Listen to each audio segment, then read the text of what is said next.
이 시간 우리를 위해서 말씀을 전해 주실 우리 샘리 이경식 박사님 잠시 소개를 합니다.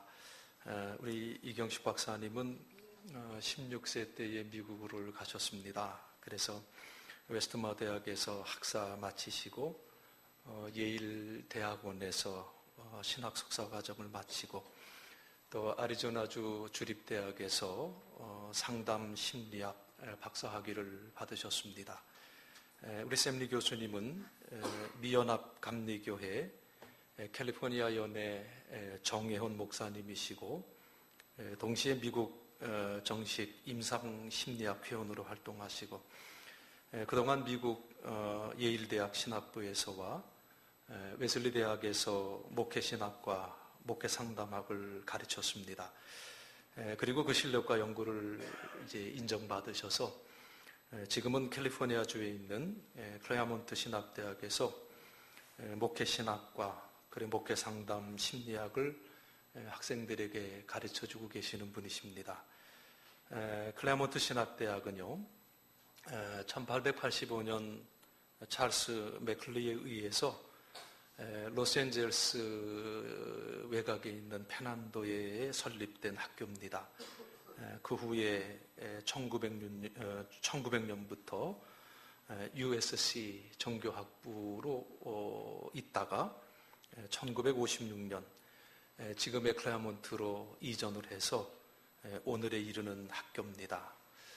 이 클레어몬트 신학대학은요, 미국 내의 13개 연합 감리교회 소속 신학교 중에 하나입니다. 우리 한국에는 감신, 협성, 목원 3개 그 소속 신학교가 있는데 미국에는 13개의 그 연합감리의 소속 신학교 가운데 하나로서 128년 동안 수천 명의 하나님의 귀한 종들, 학자들, 또 평신도 지도자들을 배출한 명문 대학입니다.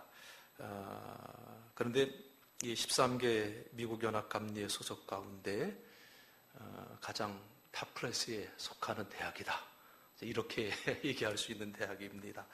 이 귀한 대학에서 가르치시는 샘리 교수님이 우리 교회를 방문해 주셔서 말씀해 주시는 것을 참 기쁘게 생각하고 감사합니다. 더욱이 감사한 것은 정말 예상을 못했었는데 오늘 이분들이 오늘 저녁에 출국을 하십니다. 그래서 오늘 낮 시간에 이제 함께 모여야 될 그러한 이유가 있으셔서 출국에 앞서 드리는 이 예배에 클레어몬트 대학의 총장님 그리고 부총장님이 함께 우리 교회에 참석해 주셨습니다. 그리고 이분들을 또 오늘 이제 안내해 주기 위해서 우리 미스터 칼리넨 부부가 또 같이 이렇게 참석해 주셔서 정말 감사합니다. The President Jerry Campbell and Vice President Wendell Lee, welcome your visit. Thank you. 영어를 하려니까 막 꼬여요. 자, 오늘 참 귀한 시간 우리 샘리 교수님 나오셔서 말씀 전할 때에 여러분 많이 은혜 받으시기를 바랍니다. 네.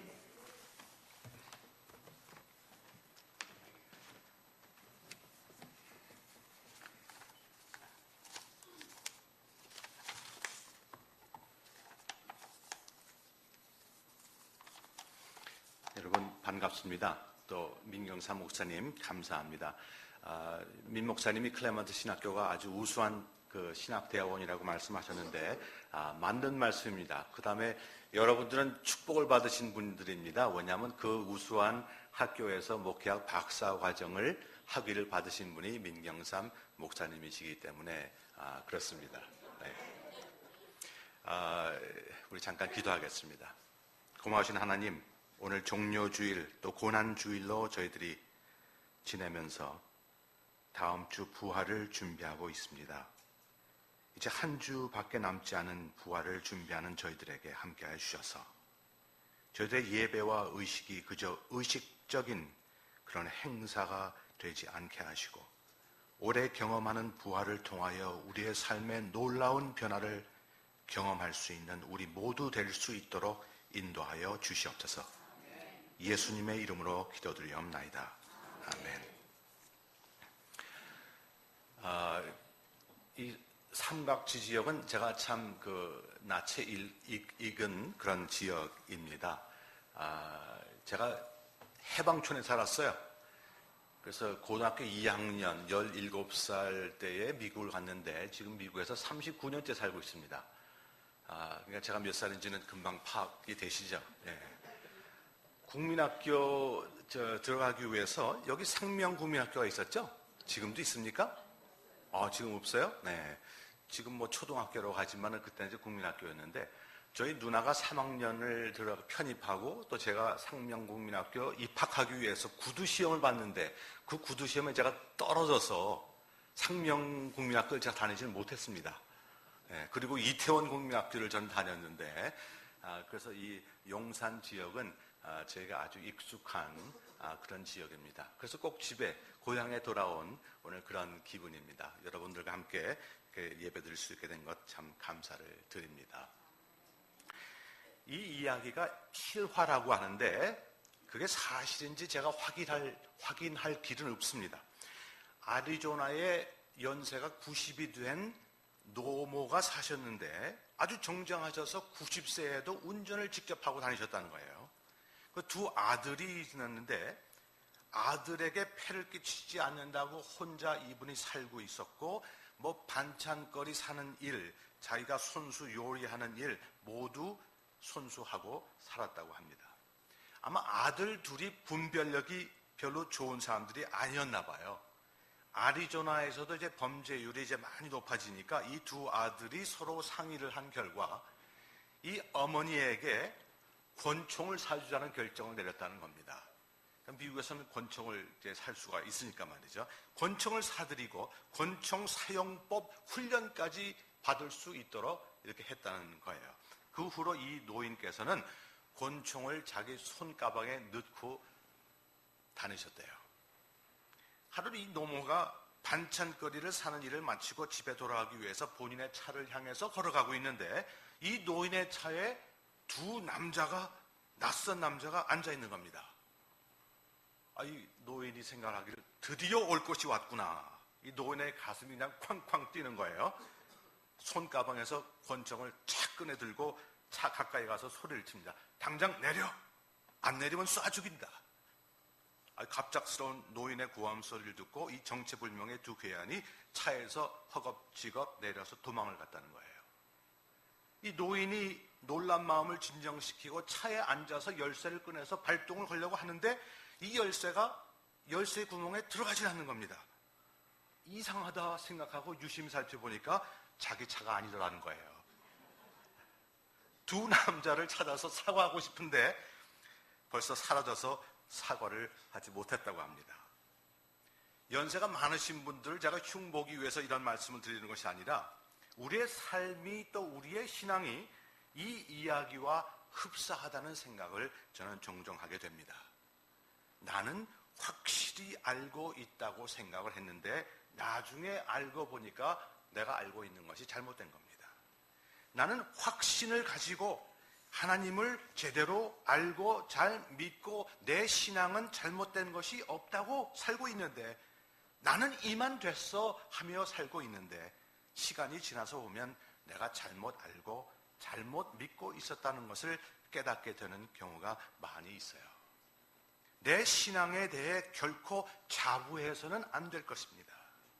내 신앙을 그렇기 때문에 늘 살펴보고 반성하고 하나님을 더욱더 잘 알 수 있도록 우리가 성경을 읽고 묵상하고 또 내 신앙을 삶에서 실천하는 우리 모두가 될 수 있어야 될 겁니다.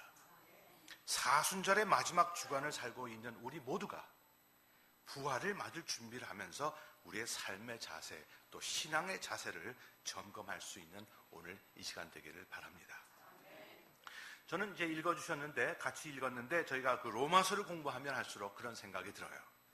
로마서를 통해서 종교 개혁을 일으켰던 마르틴 루터라는 사람도 그렇고 또 감리교를 창시한 요한 웨슬레 같은 역사의 많은 사람들이 로마서를 읽어서 감동을 받고 위대한 업적과 놀라운 이적의 경험을 했습니다. 그들은 교회의 역사의 방향을 전환시키는 사람들이 되었고 우리 신앙의 표범이 되었어요. 그래서 저도 그런 생각을 해보는 겁니다. 그럼 나도 로마서를 읽어서 그런 개혁적인 경험을 내 생활에서 나도 할 수 있을까?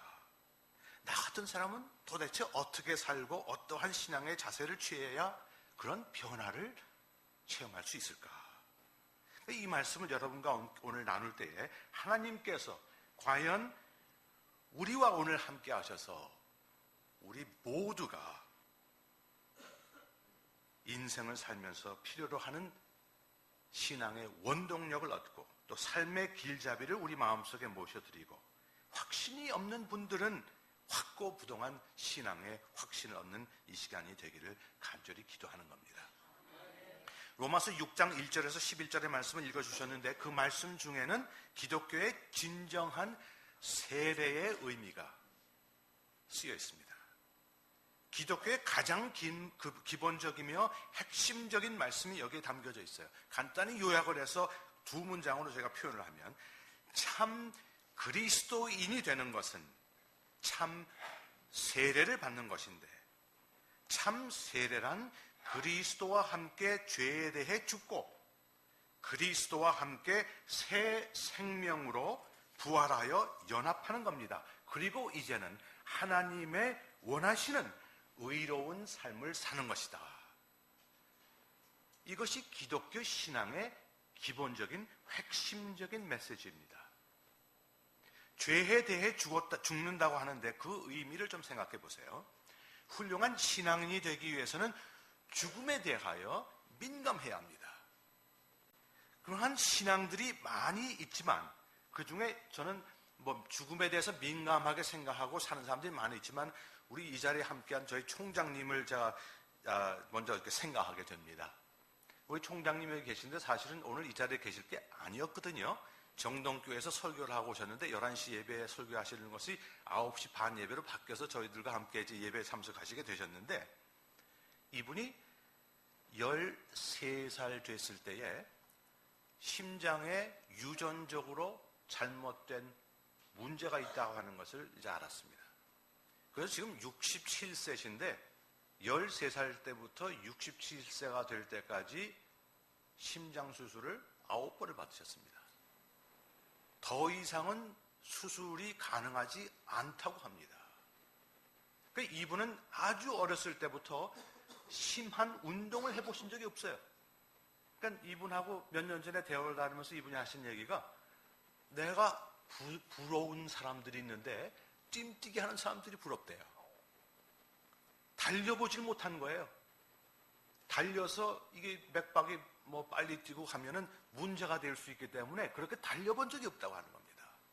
그러니까 이분은 살면서 내가 오늘, 내일 모레 당장 죽을 수도 있다고 하는 그런 죽음을 인식하면서 사시는 분이에요.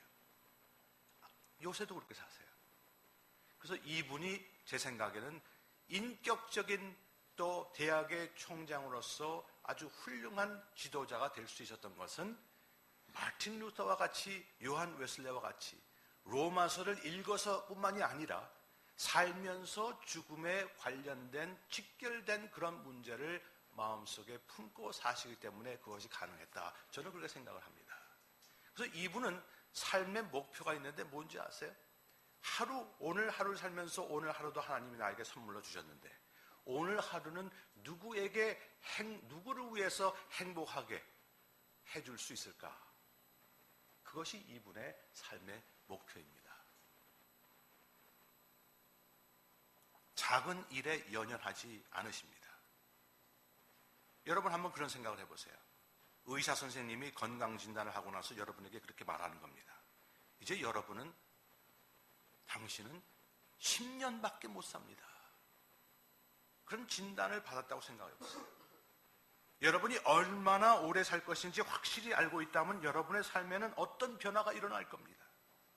10년이라는 세월이 너무 길어서 이 죽음이라고 하는 것을 마음속 깊이 생각하기가 힘들다고 그러면 반으로 줄여보세요.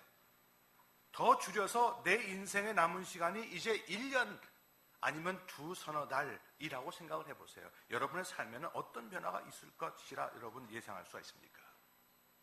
지금 서울의 감리교 신학대학의 목회상담 교수로 안성모 교수가 계신데 이분이 지금 시한부 인생을 살고 있습니다. 나이가 뭐 저보다 몇 살 밖에는 위가 아니세요, 이분이. 아직도 50대 말인데 폐암으로 지금 약물 치료를 받고 있는데 두 번째 약물 치료를 받고 있는데 경과가 좋지 않습니다. 그러니까 병원에 가면 의사들도 간호사들도 이제 더 이상 그렇게 얘기를 안 한다는 거예요. 완쾌할 겁니다. 그러니까 소망을 잃지 마시고 최선을 다해서 치료해 봅시다 하는 말을 더 이상 안 한다는 겁니다. 남은 생을 이제 고통 없이 사셔야죠. 그런 식으로 다 얘기를 한다는 거예요. 시한부 인생을 사니까 이분의 삶에 커다란 변화가 일어나고 있어요. 그래서 컴퓨터 웹사이트에 이분이 이제 글을 써서 말이지 하는데 요새 무슨 글을 쓰는지 아세요?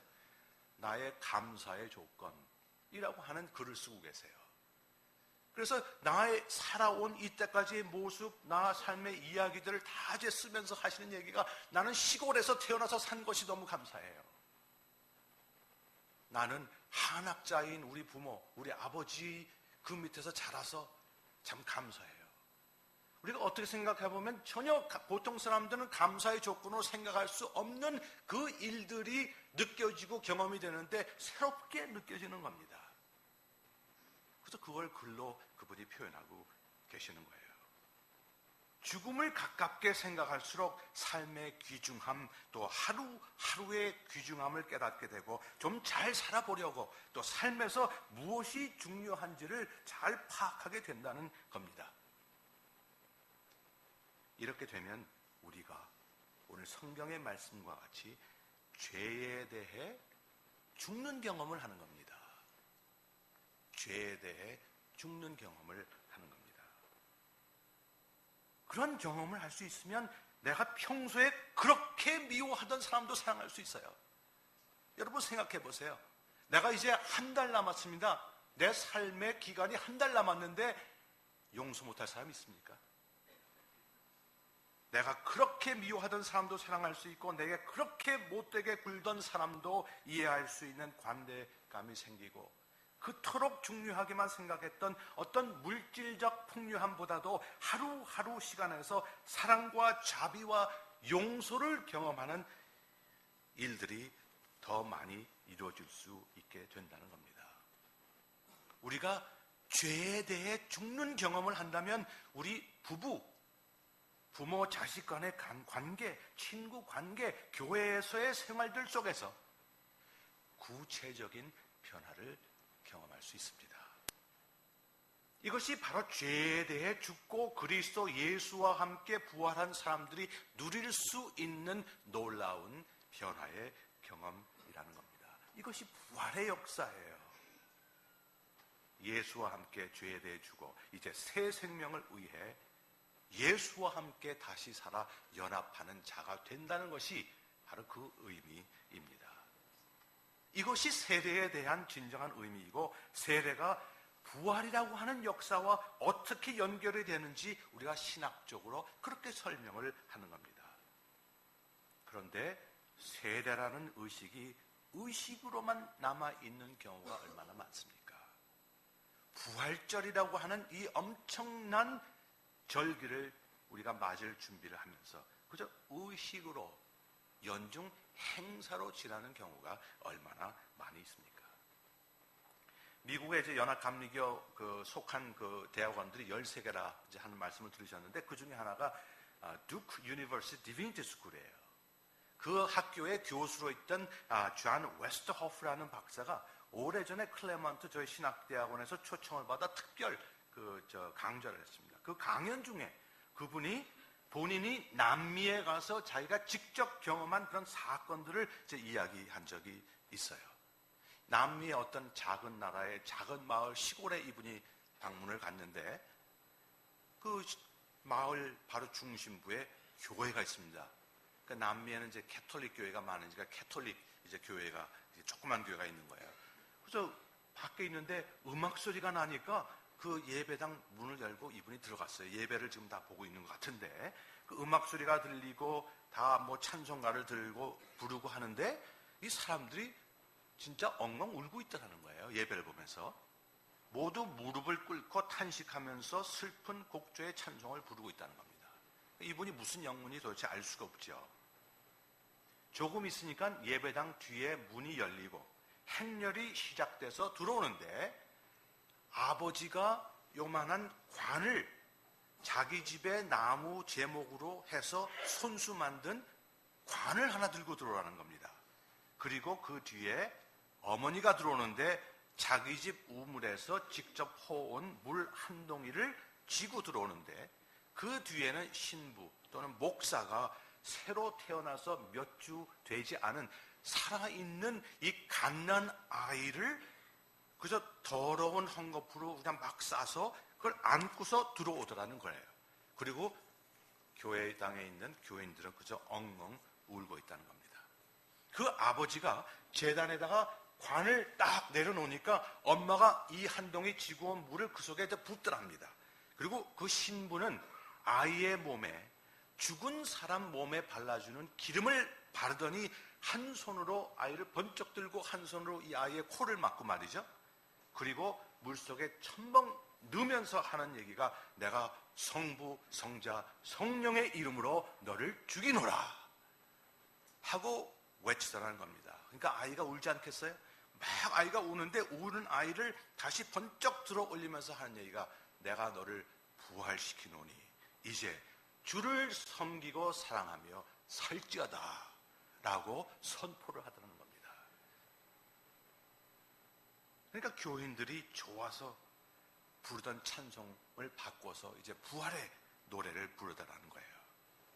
조금 더 있으니까 음악이 조용히 가라앉고 목사가 아이를 잘 목욕을 해주고 갓난 아이들에게 발라주는 기름을 발라주고 아름다운 흰 옷으로 갈아입히고 교인들을 모두 이 강단 앞으로 불러 모으더라는 겁니다. 그리고 이 신부가 십자가의 모양을 이렇게 만들면서 하는 말이 내가 너를 십자가로 인치노니 너는 내가 속한 하나님을 평생 거부하지 못할 것이며 세상 또한 내가 누구에게 속한지를 알지어다.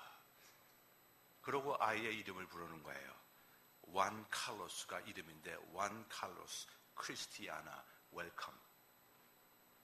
이제 기독교인 너를 환영한다 하니까 교인들이 모두 기뻐 아이에게 키스를 하면서 춤을 추더라는 겁니다. 우리 기독교인이 된다고 하는 일이 이렇게 엄청난 극적인 사건입니다. 세례를 받는다는 것이 이렇게 엄청난 사건입니다. 그저 받아서 지나가 버린 의식이 아닙니다. 진정 우리가 죽었다가 다시 살아나는 것이 우리 기독교인들의 세례입니다. 이제 죽었다가 살아서 죄에 대해 죽어서 다시 살아서 의로운 삶을 사는 겁니다. 그리스도를 예수를 주로 믿고 산다는 것이 그와 함께 죽었다가 다시 살아서 옛 것을 잊고 이제 새로운 생명을 사는 겁니다. 우리의 삶에 큰 힘을 얻고 확고부동한 신앙의 자세로 하나님을 믿고 산다면 이러한 죽었다가 다시 깨어나는 세례의 경험을 우리가 매일매일 할 수 있어야 된다는 겁니다.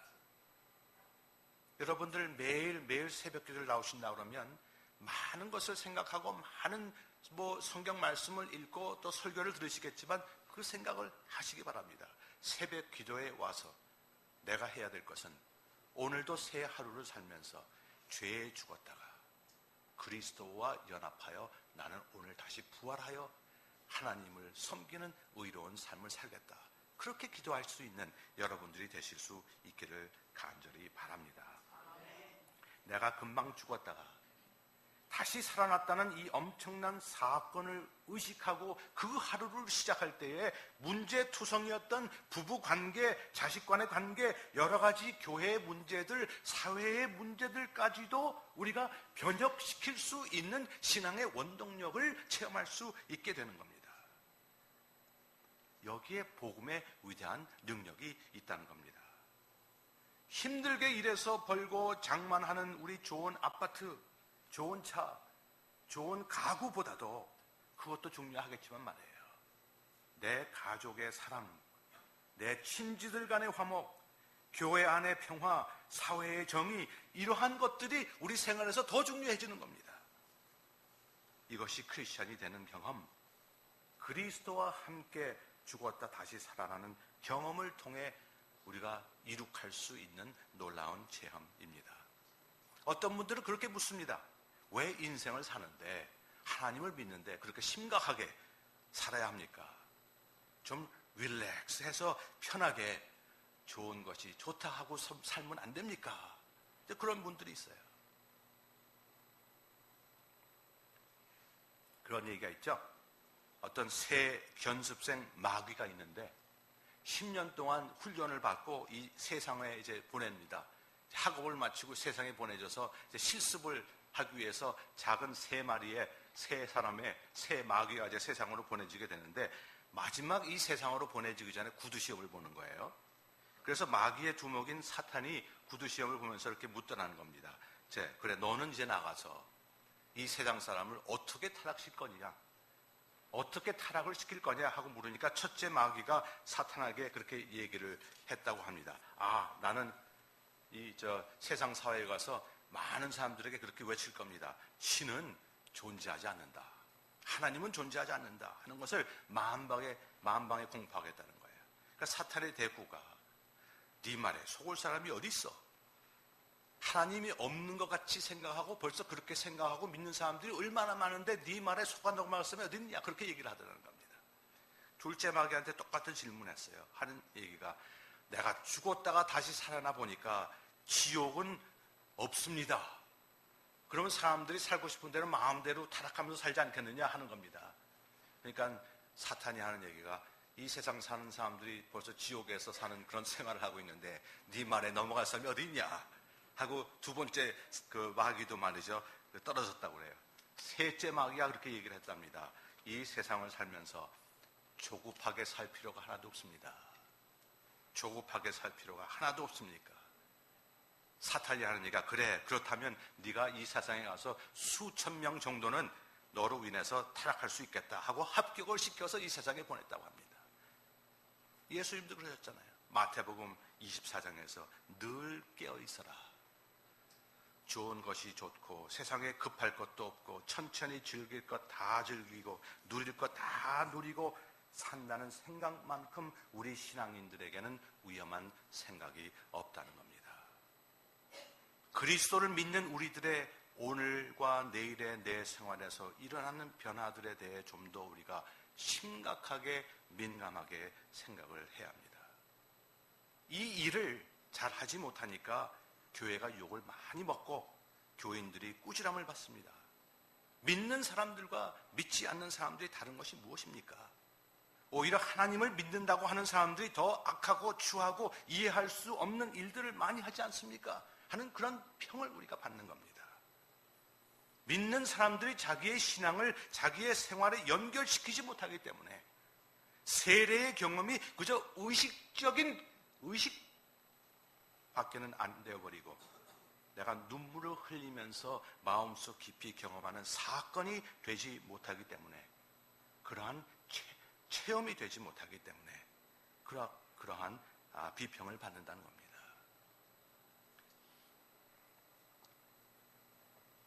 제가 아리조나에서 목회를 하고 또 아리조나에서 학교를 이제 몇 년 다녔어요. 아리조나에 얼마 전에 그런 일이 있었습니다. 제가 있던 그 연회는 이제 데저트 사우스 웨스트 연회라고 하는데, 동쪽 지방 감리사로 있던 단 쿡이라고 하는 그런 목사님께서 정기 신체 검사를 받으러 갔습니다. 나이가 들면서 남자들은 전립선 암 그 검사를 이제 하지 않습니까? 이분이 의사가 이제 검사를 다 한 후에 한 얘기가 전립선 암에 걸렸다는 겁니다.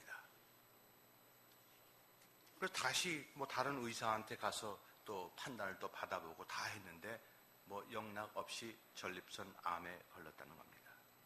벌써 암세포들이 몸에 많이 퍼져 있는데 다행히도 그 전립선 암은 빨리 퍼지는 그런 암이 아니기 때문에 얼마를 살 수 있습니까? 하고 물으니까 의사들이 그렇게 얘기했대요. 글쎄요, 잘하면 한 10년 남짓 살 수 있을까요? 하고 의사가 그렇게 얘기를 했다고 합니다. 그래서 그 연회에서 발간되는 신문에 이 사람이 글을 썼어요. 글을 쓰면서 이분이 쓰기를, 나는 항상 평생을 살면서 건강한 사람이었습니다. 놀라운 소식을 듣고 또 격려하고 기도해 주시는 분들께 감사합니다. 역시 교회에는 어려운 일이 있을 때 이 교회 밖의 세상과는 다르다고 하는 것을, 사랑과 동정이 많다는 것을 체험하게 되어서 참 감사합니다. 평소에 자전거를 매일 40km를 이분이 타는 분이에요. 아직도 내가 계속 자전거를 타고 있습니다. 새로 나온 약으로 물리치료를 받고 있고 어려운 일들이 앞에 다가오겠지만 염려와 걱정 속에서 살지 않고 오늘 그 순간 그때마다 적응하며 살겠습니다. 그리고는 그 글을 마치면서 그분이 쓰기를, 이제 제 생애 목표는 영어로 하면 10 more Easters, 부활을 10번 사는 겁니다 하고 글을 마치셨어요. 저는 그 말씀을 깊이 명상하면서 오늘 로마서의 말씀과 관련돼서 생각을 해봤습니다. 우리가 10년이라는 세월을 사는데 10년이라는 어떤 기간 세월로 살아서 지내보내는 것이 아닙니다. 그것을 열로 나누어서 매년 돌아오는 부활절을 체험하고 사는, 부활을 10번만 더 경험하고 살겠다는 이 자세가 정말 참 생명력이 넘쳐흐르는 그런 신앙의 자세가 아닙니까?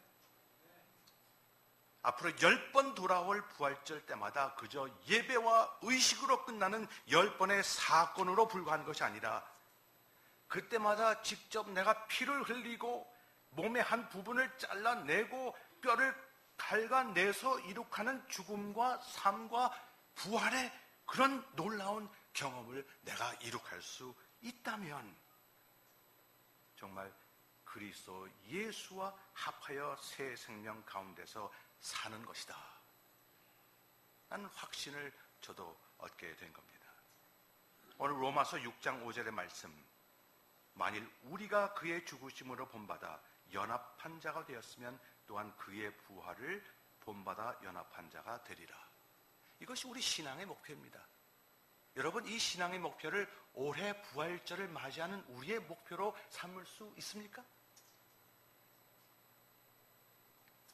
신앙이 깊어지면 깊어질수록 성경 지식만 느는 것이 아니라 더욱더 구체적으로 특정적으로 그 신앙이 우리의 삶에 표출이 되어야 합니다.